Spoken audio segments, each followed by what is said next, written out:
नमस्कार दोस्तों, नेहा सिंह राठौर का एक वीडियो आया है, इसको आप सुनिए। कमेंट बॉक्स में हमें अपनी राय जरूर दीजिएगा। धन्यवाद। 5 साल पहले जब कोरोना की लहर शुरू हुई थी तो बिहार का चुनाव जोर पकड़ रहा था और जब देशवासियों को अपने घरों में रहना चाहिए था तब मोदी जी बिहार में रैली पे रैली किए जा रहे थे। हजारों लोगों की भीड़, कोरोना वायरस और मोदी जी सभी एक साथ सक्रिय थे और उसके बाद मौत का जैसा तांडव हुआ था उसे लोग शायद ही कभी भूल पाएंगे। मैं खुद अपनी मां को लेकर अस्पताल में 12 दिनों तक एडमिट थी। खैर, अब बिहार वासियों का दुर्भाग्य देखिए, देश में कोरोना ने फिर से दस्तक दे दी है। कोरोना के 1000 से ज्यादा सक्रिय मामले उजागर हो चुके हैं और कुछ मौतें भी हुई हैं और यही वो वक्त है जब देशवासियों को सबसे ज्यादा सतर्कता की जरूरत है।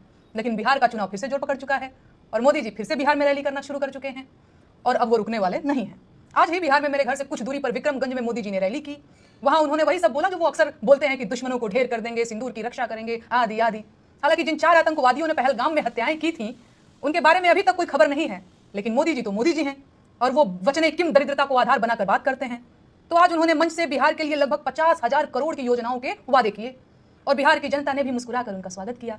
पर मोदी जी शायद ये नहीं जानते हैं कि अगर बिहार के लोग आपकी बड़ी बड़ी बातों के जवाब में सिर्फ मुस्कुरा रहे हैं तो इसका मतलब यह है कि वो आपके बारे में आपके अनुमान से ज्यादा जान चुके हैं और अब आपको चुप हो जाना चाहिए। लेकिन जो चुप हो जाए वो कैसा मोदी जी?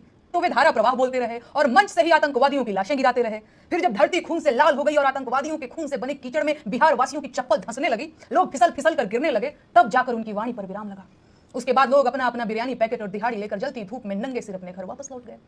सच ये है कि बिहार की जनता को इस चुनावी जन्नत की हकीकत खूब पता है। चुनाव का ये त्योहार हर 5 साल में आता है और वो उसके गुणा गणित को खूब बढ़िया से समझते हैं। देहातों में तो चाय पकौड़ी, कच्चा वोट, मुर्गा दारू, पक्का वोट का हंसी मजाक भी चलता रहता है। एक मार्मिक सच ये है कि आम जनता सरकारों के बनाए मकर जाल में दशकों से उलझी हुई है, एक बहुत बड़ी साजिश का शिकार हुई है। जनता को अनपढ़, गरीब और बेरोजगार बनाए रखिए, फिर चुनाव में पैसे देकर और खिला पिलाकर नारे लगवा लीजिए, रैलियों में भीड़ जुटा लीजिए, वोट ले लीजिए और खुद को जनता के हृदय का सम्राट घोषित कर दीजिए। अरे ये भूख, गरीबी और बेरोजगारी की मारी जनता है साहब, मजबूर है। जिस रंग का झंडा पकड़ा देंगे वही लेकर खड़ी हो जाएगी। पर आपकी रैलियों की भीड़ आपकी लोकप्रियता नहीं, देश की बेरोजगारी दिखाती है। लेकिन आपको इससे क्या फर्क पड़ता है? बीते 10-11 सालों से देशवासियों का दुर्भाग्य अपने चरम पर है।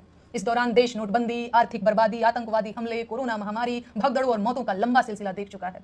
देश में ऐसा कुछ भी नहीं बचा है जो खतरे में ना हो। जंगलों में कुल्हाड़ी चल रही है और बस्तियों पर बुलडोजर चल रहे हैं। किसी की पक्की सरकारी नौकरी लगने की मिठाई कब खाई थी ये भी नहीं याद है। पेंशन से लेकर फौज की भर्ती, सेना की जमीनों तक सब खतरे में है।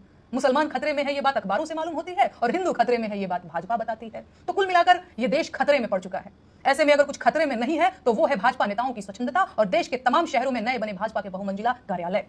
बिहार के लोगों से मेरा हाथ जोड़कर निवेदन है कि बिहार के चुनाव में बिहार के मुद्दों पर वोट दें। मंच से गोलियां चलाने वालों की बहादुरी सीज फायर में दिख चुकी है, तो किसी भी बहकावे में ना आए, सिंदूर अपने पति के हाथ का ही लगाएं, भाजपा वालों को अपने घर न लाएं और उन्हें बाहर से ही विदा करें, क्योंकि आपके परिवार की सुरक्षा आपकी अपनी जिम्मेदारी है।